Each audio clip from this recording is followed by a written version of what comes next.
ఓం నమ శివాయ. 6 నెలలు అయింది అనుకోండి నేను వచ్చి, మళ్ళీ వచ్చేసాను. నేను ఎక్కడికి అనుకున్నారా, అరుణాచలం అనమాట.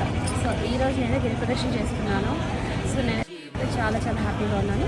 సో ఫస్ట్ ఆఫ్ ఆల్ దీపం వెలిగించి మన గిరి ప్రదక్షిణ అనేది స్టార్ట్ చేసేద్దాం.